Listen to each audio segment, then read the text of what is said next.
तो दोस्तों मैं नरेश आपका अपने एजुकेशन एग्जाम पास नरेश कुमार चैनल में स्वागत करता हूं। आज हम यूपी ट्रिपल एससी के लिए आधुनिक भारत को पढ़ेंगे। ठीक है, तो इसमें सबसे पहले पढ़ेंगे बंगाल के गवर्नर। तो पहला है रॉबर्ट क्लाइव। इसने बंगाल में द्वैत शासन की व्यवस्था की, जिसके तहत राजस्व वसूलने, सैनिक संरक्षण तथा विदेशी मामले कंपनी के अधीन थे, जबकि शासन चलाने की जिम्मेदारी नवाब के हाथों में थी। किसके? नवाब के हाथों में थी। इसने मुगल सम्राट आलम द्वितीय को इलाहाबाद की दूसरी संधि 1765 ई द्वारा कंपनी में मिला लिया था। किसने? रॉबर्ट क्लाइव ने। ठीक है, जबकि नोट में है बंगाल का अंतिम गवर्नर कौन था? वारन हेस्टिंग था। कौन था? वारन हेस्टिंग। ठीक है, आगे चलते हैं हम। कंपनी के अधीन गवर्नर जनरल। कंपनी के अधीन गवर्नर जनरल। तो रेगुलेटिंग एक्ट 1773 ई के अनुसार बंगाल के गवर्नर को अब अंग्रेजी क्षेत्रों का गवर्नर जनरल कहा जाने लगा। क्या? अंग्रेजी क्षेत्रों का क्या कहा जाने लगा? Governor general. ठीक है, पहले इसे हम गवर्नर अकेले बोलते थे, अब लेकिन जो रेगुलेटिंग एक्ट आया 1773 में, उसमें गवर्नर को अंग्रेजी क्षेत्रों का गवर्नर जनरल कहा जाने लगा, जिसका कार्यकाल 5 वर्ष निर्धारित किया गया। इस प्रकार भारत में कंपनी के अधीन प्रथम जनरल वारन हेस्टिंग होगा। कौन होगा? प्रथम जो जनरल था वह वारन हेस्टिंग होगा। यह शुरू में एक क्लर्क था। क्या था? शुरू में एक क्लर्क था। वारन हेस्टिंग। क्या? वारन हेस्टिंग 1774 से 1785 तक रहा। यह जनरल का गवर्नर जनरल कौन? या सबसे पहले कौन था? जनरल वारन हेस्टिंग था। कौन सा? जनरल। यहाँ पे जनरल है जी। का जनरल, आगे जाके का हो जाए गवर्नर जनरल। ठीक है, दोनों हो जाए। ठीक है, कौन था? वारन हेस्टिंग 1774 ई से 1785 ई तक। ठीक है, आगे चलते हैं हम। वारन हेस्टिंग ने 1781 ई में कलकत्ता में मुस्लिम शिक्षा, कब? 1781 में कलकत्ता में मुस्लिम शिक्षा विकास के लिए प्रथम मदरसा स्थापित किया। दूसरा पॉइंट है, इसी के समय में 1780 ई में भारत का पहला समाचार पत्र द बंगाल गजट का प्रकाशन जेम्स हिक्की ने किया। किसने किया था? जेम्स हिक्की ने। किसका किया था? बंगाल गजट का। कब?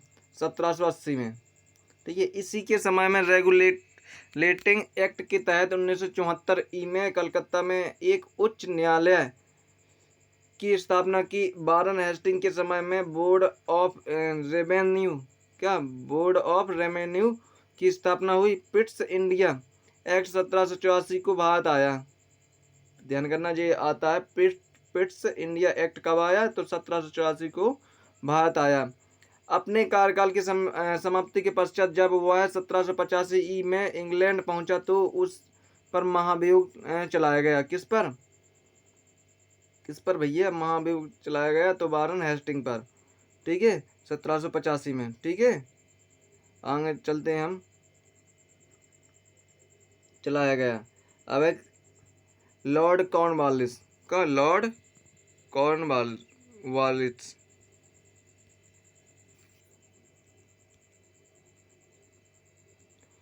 तो लॉर्ड कॉर्नवालिस तो 1786 ई से 1793 ई तक, और फिर 1805 ई में कौन रहे? लॉर्ड कॉर्नवालिस रहे। तो इसने 1793 ई में स्थायी बंदोबस्त की पद्धति अपनाई, यानी लागू की। ठीक है, एक सेकंड।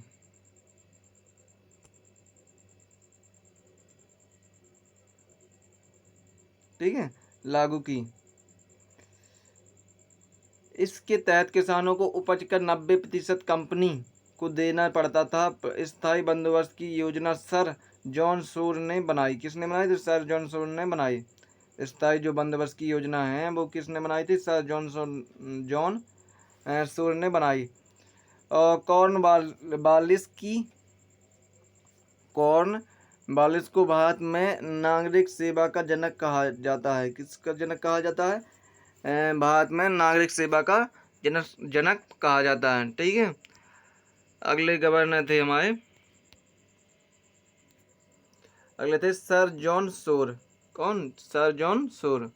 ठीक है, सर जॉन शोर 1793 ई से 1798 ई तक जे रहे। इसने हस्तक्षेप की नीति अपनाई। का हस्तक्षेप की नीति अपनाई किसने? सर जॉन सूर ने 1793 से 1798 ई तक। और लॉर्ड बेलेजली, इसके बाद कौन है? लॉर्ड बेलेजली 1798 ई से 1805 तक कौन रहे? लॉर्ड बेलेजली। इसने सहायक संधि की पद्धति शुरू की, परंतु फ्रांसीसी गवर्नर डुप्ले ने सहायक संधि का प्रयोग लॉर्ड बेलेजली से पहले किया था। किसने पहले किया था? फिर हम पढ़े थे यहाँ से। इसने सहायक संधि की पद्धति शुरू की, परंतु फ्रांसीसी गवर्नर डुप्ले ने, किसने? डुप्ले ने सहायक संधि का प्रयोग लॉर्ड बेलेजली से पहले किया था। लॉर्ड बेलेजली स्वयं को बंगाल का शेर कहता है। क्या? लॉर्ड बेलेजली स्वयं को बंगाल का शेर कहता है। इसी ने 1800 ई में फोर्ट विलियम कॉलेज की स्थापना की। किसने? लॉर्ड बेलेजली ने किसकी स्थापना की? Fort William. कौन से? फोर्ट विलियम कॉलेज की स्थापना की। ठीक है। अब इसके बाद आते हैं लॉर्ड मिंटो। कौन आते हैं? Lord Minto. लॉर्ड मिंटो 1807 ई से 1813 ई तक। इसके काल में महाराणा रणजीत सिंह और अंग्रेजों के बीच 1809 ई में अमृतसर की संधि हुई। किन किन के बीच? महाराणा रणजीत सिंह और अंग्रेजों के बीच 1809 ई में अमृतसर की संधि हुई। 1813 ई में चार्टर एक्ट पारित हुआ। कब हुआ चार्टर एक्ट? 1813 ई में चार्टर एक्ट पारित हुआ। ठीक है। अब इसके बाद आते हैं लॉर्ड हेस्टिंग्स। कौन आते हैं? Lord Hastings. जी 1813 से 1823 तक रहे लॉर्ड हेस्टिंग। संगोली की संधि 1816 ई में लॉर्ड हेस्टिंग के समय हुई। कब हुई? संगोली की संधि 1816 ई में लॉर्ड हेस्टिंग के समय हुई। और लॉर्ड हेस्टिंग के समय में पिंडारियों का दमन किया। किसका दमन किया? पिंडारियों का दमन किया गया। ठीक है। आगे चलते हैं हम। अब अगले हैं हमारे लॉर्ड विलियम का, लॉर्ड विलियम बेंटिक। तो इनका कार्यकाल था 1828 ई से 1835 ई तक। ठीक है। यह भारत का प्रथम गवर्नर जनरल था। क्या? Governor general. यह प्रथम गवर्नर जनरल थे, जबकि पहले सब जो इसके ऊपर के थे वे पूरे के पूरे क्या थे? जनरल थे। राजा राम मोहन राय के सहयोग से लॉर्ड विलियम बेंटिक ने 1829 ई में सती प्रथा को समाप्त कर दिया। बेंटिक ने शिशु बालिका की हत्या पर रोक भी लगा दी थी। इसने ठगी प्रथा को समाप्त कर दिया। इसमें कर्नल सलीमन ने भी सहयोग किया था। किसमें? ठगी प्रथा में किसने ना सहयोग किया था? Colonel Sleeman. किसने? कर्नल सलीमन ने भी सहयोग किया था। ठीक है। भारत में अंग्रेजों शिक्षा की शुरुआत मैकाले ने लॉर्ड किसने? मैकाले ने लॉर्ड विलियम बेंटिक के समय की थी। किसके समय की थी? लॉर्ड विलियम बेंटिक के समय की थी। ठीक है। अगले हैं हमारे गवर्नर जनरल चार्ल्स मैककॉप का, मैटकॉप, जो 1835 से 1836 तक रहे। इसे भारतीय प्रेस का मुक्तिदाता कहा जाता है। किसका? भारतीय प्रेस का मुक्तिदाता कहा जाता है, क्योंकि इसने एक वर्ष के कार्यकाल में प्रेस से प्रतिबंध हटा दिए थे। क्या? हटा दिए थे। किसने? चार्ल्स मैटकॉप ने। इससे भारत का प्रेस का मुक्तिदाता कहा जाता है, क्योंकि इसने एक वर्ष के कार्यकाल में प्रेस से प्रतिबंध हटा दिए थे। और लॉर्ड एलिनबरो का कार्यकाल कितना था? 1842 से 1844 तक। कितना था? 1842 से 1844 तक। ठीक है। लॉर्ड एलिनबरो। तो दास प्रथा की समाप्ति लॉर्ड एलिनबरो के समय में भी हुई थी। किसके समय में? लॉर्ड एलिनबरो के समय में दास प्रथा की समाप्ति हो चुकी थी। ठीक है। और रविवार का अवकाश की शुरुआत 1843 ई में लॉर्ड एलिनबरो के समय में हुई थी। किसकी रविवार की छुट्टी भी लॉर्ड एलनबरो के शासनकाल में ही हुई थी। ठीक है, जो इनका शासनकाल था कितना, 1842 से 1844 तक, मतलब 2 साल का इनका शासनकाल रहा। ठीक है, अब आ गया लॉर्ड हॉर्डिंग। कौन आ गया, अगले गवर्नर जनरल है हमारे लॉर्ड हॉर्डिंग। तो इनका कार्यकाल था 1844 से 1848 तक। नसबली सॉरी सॉरी नरबली, क्या, नरबली प्रथा पर प्रतिबंध लॉर्ड हॉर्डिंग ने लगाया। किस पर, नरबली, जो नर की बलि दी जाती थी उस पर पूर्ण रूप से प्रतिबंध किसने लगाया, लॉर्ड हॉर्डिंग ने 1844 से 1848 तक इनका जो कार्यकाल था इन्हीं की कार्यकाल में यह प्रतिबंध लगाया गया। तो अगले हैं हमारे गवर्नर जनरल लॉर्ड डलहौजी। 1848 से 1856 तक रहे जी। कोहिनूर हीरा महारानी विक्टोरिया को भेज दिया गया। किनके कार्यकाल में, लॉर्ड डलहौजी।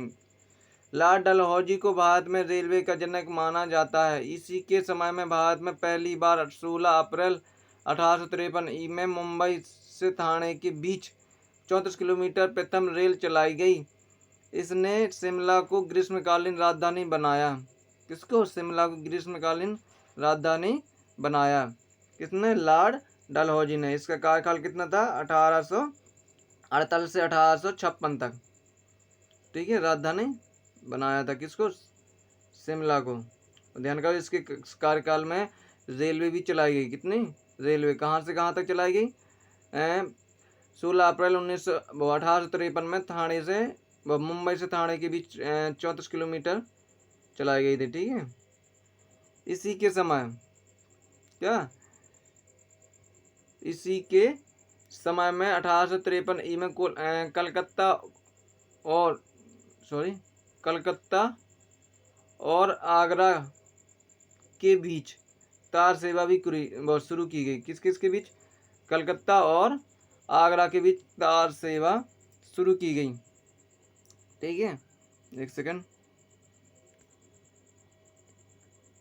ठीक है, शुरू की गई। 1854 में पहली बार डाक टिकट का चलन भी इसी के समय में किया गया। किसके, लॉर्ड डलहौजी के। लॉर्ड डलहौजी के शासनकाल को व्यक्तिगत सिद्धांत के कारण अधिक याद किया जाता है। इस नीति को राज्य हड़प नीति भी कहते थे। इसकी नीति को का राज्य हड़प नीति भी कहते हैं। इस नीति के अंतर्गत सबसे पहले सतारा को अंग्रेजी साम्राज्य में मिलाया गया। किसने अपनाई थी, लॉर्ड डलहौजी ने ही अपनाई थी, लॉर्ड डलहौजी की हड़प नीति। ठीक है, आगे चलते हैं हम। अवध में, कहाँ पर, अवध को कुशासन का आरोप लगाकर लॉर्ड डलहौजी ने अंग्रेजी साम्राज्य में मिला लिया।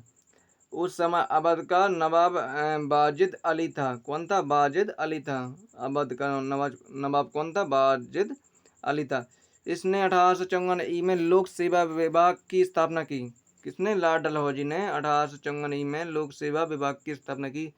इसने शिक्षा में सुधार के लिए 1854 में वुड डिस्पैच लागू किया। किसने किया, लॉर्ड डलहौजी ने 1854 में वुड डिस्पैच लागू किया। ठीक है, अब अगले हमारे गवर्नर जनरल है लॉर्ड कैनिंग।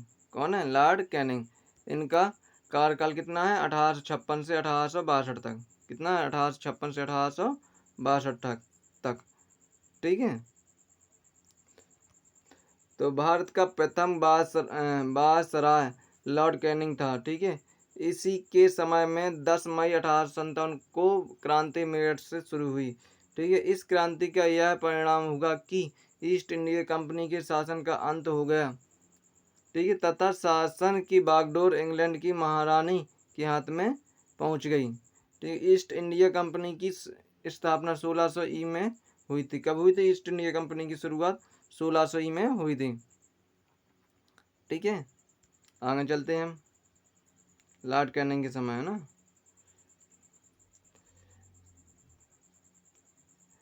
राज्य हड़प नीति को समाप्त कर दिया गया और मुगल सम्राट के पद को समाप्त कर दिया। बम्बई, कोलकाता तथा मद्रास में उच्च न्यायालय की स्थापना की गई। ठीक है, राज्य की जो हड़प नीति है उसको समाप्त कर दिया गया। किसके? लॉर्ड कॉर्न, एक सेकंड, किसके शासनकाल में? तो लॉर्ड कैनिंग के शासनकाल में। किसके? लॉर्ड कैनिंग के शासनकाल में जो हड़प नीति थी वो भी बंद कर दी। और मुंबई, कलकत्ता तथा मद्रास में उच्च न्यायालय की स्थापना भी की गई। ठीक है। और 1861 ई में इंडियन काउंसिल एक्ट पारित किया गया। कब? 1861 ई में इंडियन काउंसिल एक्ट पारित किया गया। अब अगले ना गवर्नर जनरल है हमारे लॉर्ड मेयो। इनका कार्यकाल था 1869 से 1872 तक। कितना था? 1869 से 1872 तक। ठीक है। अंग्रेजों के समय में प्रथम जनगणना 1872 ई में हुई थी। मेयो की हत्या एक अफगान के चाकू मार कर दी गई थी। जो अफगानियों ने हैं वहाँ के एक व्यक्ति ने चाकू मारकर मेयो की हत्या कर दी थी। ठीक है। इसके न शासनकाल में सबसे पहले जनगणना हुई थी जो कि अंग्रेजों का समय था। लॉर्ड लिटन। कौन? लॉर्ड लिटन।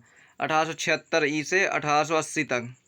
कितना? 1876 ई से 1880 तक।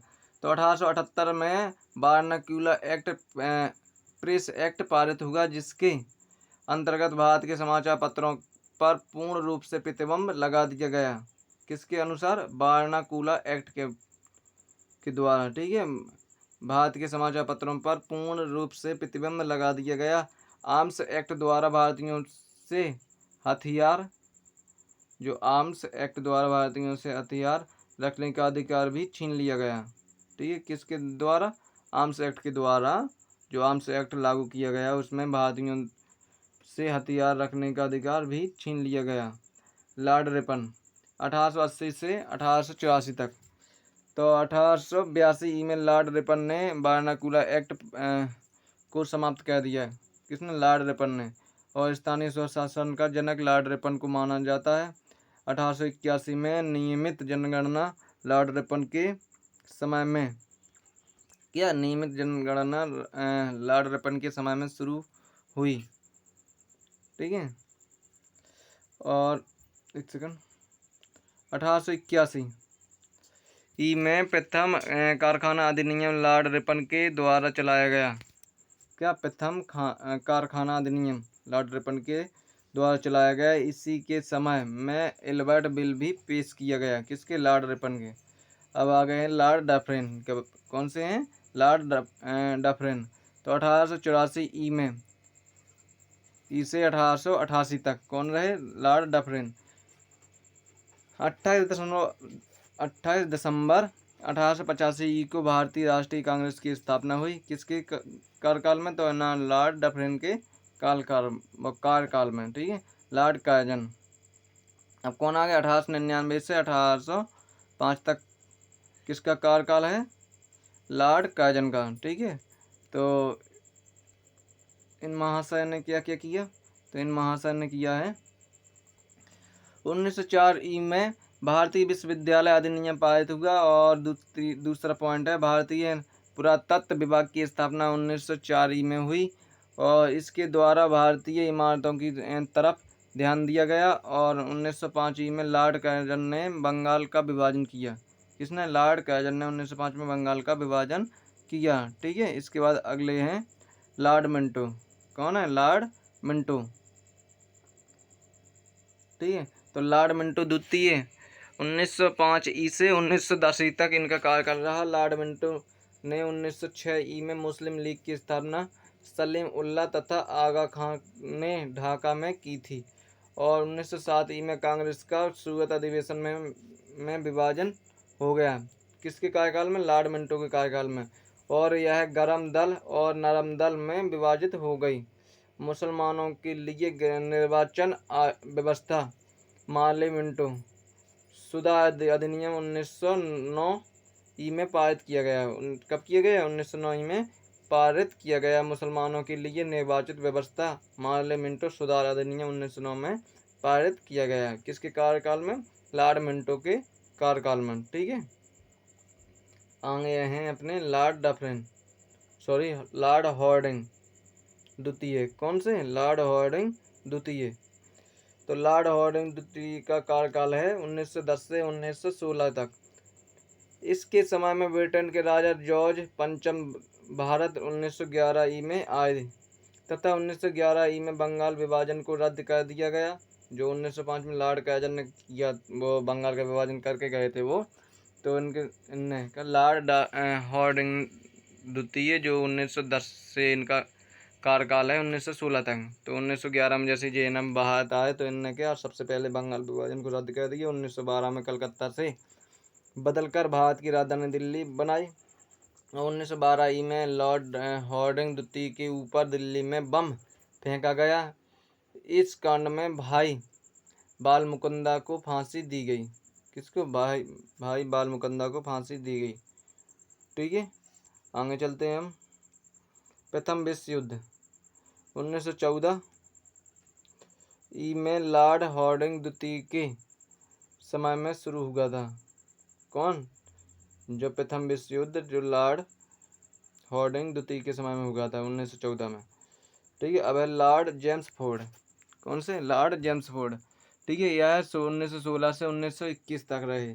ठीक है, 1916 ई में पूना में महिला विश्वविद्यालय की स्थापना हुई। शिक्षा से संबंधित सैडलर आयोग 1917 में गठित हुआ। किसकी कार्यकाल में? लॉर्ड जेम्स फोर्ड के। 1919 ई में रॉलेट एक्ट पारित हुआ, जिसे भारतीय इतिहास में काला कानून कहा जाता है। रॉलेट एक्ट को क्या कहा जाता है? काला कानून कहा जाता है। ठीक है, और 13 अप्रैल 1919 को जलियांवाला बाग हत्याकांड अमृतसर में हुआ। लॉर्ड रीडिंग का अगले हैं लॉर्ड रीडिंग। ठीक है, एक सेकंड।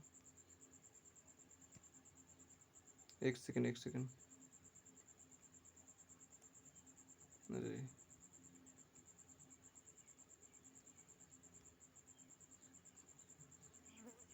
लॉर्ड जेम्स फोर्ड पढ़ाया अभी है ना, लॉर्ड रीडिंग आ गया। लॉर्ड रीडिंग तो 5 फरवरी 1982 को उत्तर प्रदेश के गोरखपुर जिले में चोरा चोरी कांड हुआ, जिसके बाद महात्मा गांधी ने असहयोग आंदोलन वापस ले लिए। ठीक है, जो लॉर्ड रीडिंग के समय 5 फरवरी 1922 को उत्तर प्रदेश के गोरखपुर जिले में चोरा चोरी कांड हुआ, जिसके बाद महात्मा गांधी ने असहयोग आंदोलन को वापस ले लिया। चोरा चोरी कांड क्या था कि ना वहाँ पर गोरखपुर में क्या हुआ कि ना कुछ ना पुलिस के कर्मचारियों को जेल में बंद करके उनको जला दिया गया था। ठीक है, जिसमें ना महात्मा गांधी ने असहयोग आंदोलन वापस ले लिया था। ठीक है, जिसके जरिए 1923 ई में मोतीलाल नेहरू और चित्तरंजन दास ने इलाहाबाद में स्वराज पार्टी की स्थापना की।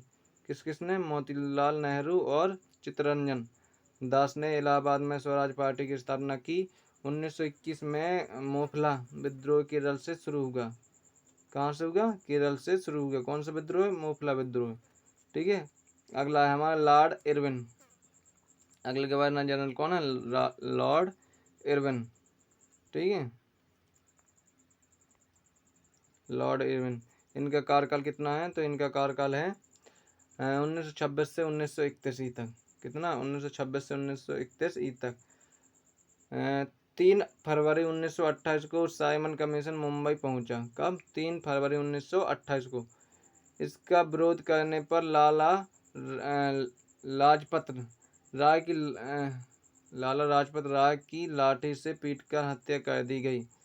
1929 में कांग्रेस का अधिवेशन लाहौर में हुआ।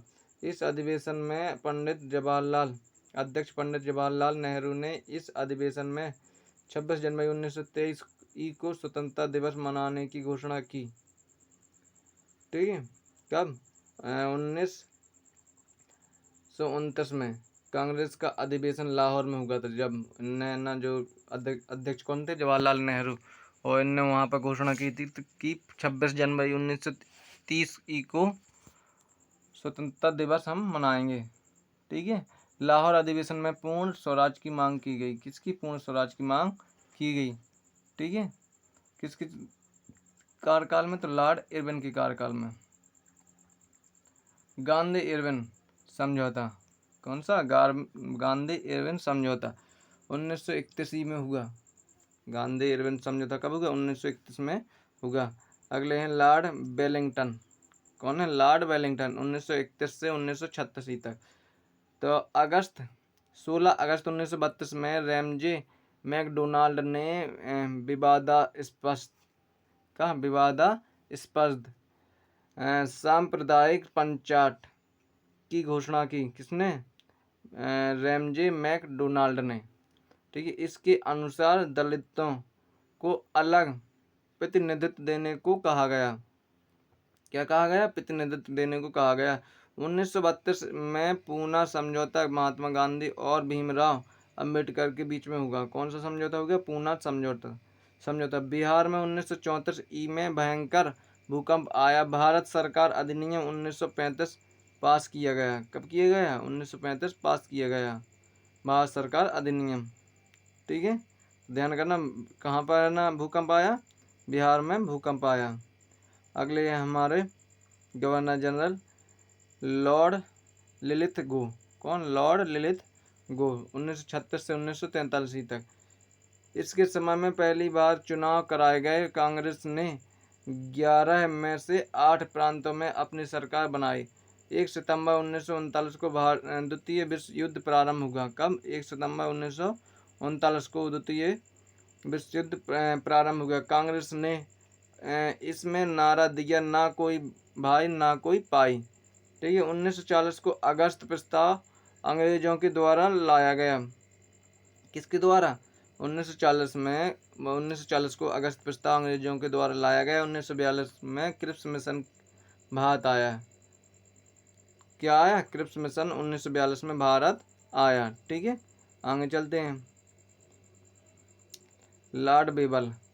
कौन है? लॉर्ड बीबल। 1944 ई से 1947 ई तक शिमला समझौता 1945 ई में होगा।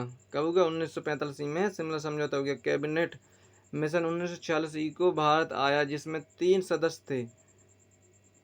कौन कौन से? स्टेफोर्ड क्रिप्स और पैथिक लॉरेंस और ए.बी. अलेक्जेंडर। कौन थे? Stafford Cripps, Pethick Lawrence, A B. Alexander. ठीक है, कैबिनेट मिशन भारत कब आया था? 1946 ई को भारत आया था। ठीक है, अब लास्ट है इसमें लॉर्ड माउंटबेटन, मार्च 1947 से जून 1948 तक। कब? मार्च 1947 से जून 1948 तक। ठीक है, इनके बारे में पढ़ेंगे हम।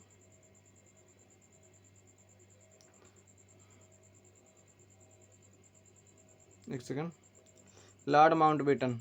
तो लॉर्ड माउंटबेटन को स्वतंत्र भारत का अंतिम वायसराय तथा प्रथम गवर्नर जनरल माना जाता है। 3 जून 1947 को माउंटबेटन योजना द्वारा भारत का विभाजन कर दिया गया। 15 अगस्त 1947 को भारत स्वतंत्र हो गया। कब? 15 अगस्त 1947 को भारत क्या हो गया?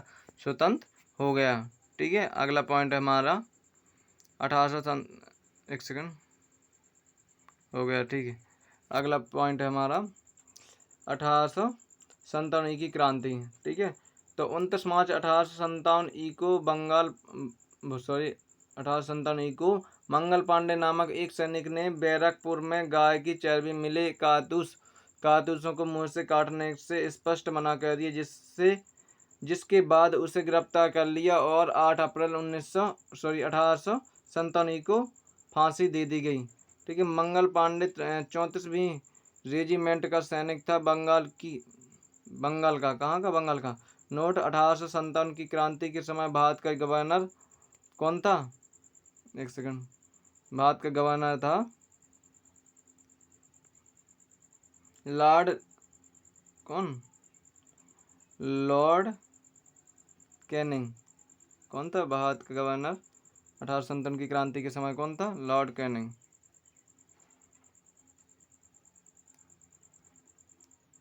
एक सेकंड। हाँ, ठीक है, लॉर्ड कैनिंग था। और इंग्लैंड का प्रधानमंत्री पार्म स्टैंड था। कौन था? पार्म स्टैंड था। यह क्रांति 10 मई 1857 को मेरठ से शुरू हुई थी। कहाँ से हुई थी? मेरठ से शुरू हुई थी। क्रांति के प्रमुख केंद्र कहाँ कहाँ हुई थी? ठीक है, केंद्र कौन कौन से हैं?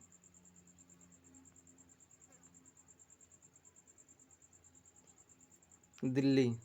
पहला केंद्र क्या, दिल्ली। बहादुर शाह जफर और बख्त खान थे दिल्ली के जो, ठीक है, राजा थे। बहादुर शाह जफर और बख्त खान थे। और कानपुर के नाना साहब और तात्या टोपे थे। झांसी में महारानी लक्ष्मीबाई थी। इलाहाबाद में लियाकत अली थे। और बरेली में खान अब्दुल गफ्फार खान थे। और फतेहपुर में अजीमुल्ला थे। और फैजाबाद में मौलवी अहमद उल्ला थे। फैजाबाद में कौन थे, मौलवी अहमद उल्ला थे, ठीक है। और उल्ला थे। जगदीशपुर मतलब बिहार में कुंवर सिंह थे। और लखनऊ में बेगम हजरत महल थे। और नोट में तात्या टोपे का वास्तविक नाम रामचंद्र पांडुरंग था।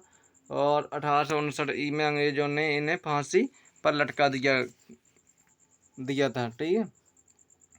तो यही आपकी मतलब जो 1857 की क्रांति के कुछ क्या थे, शासक थे, ठीक है, क्रांति के प्रमुख केंद्र थे।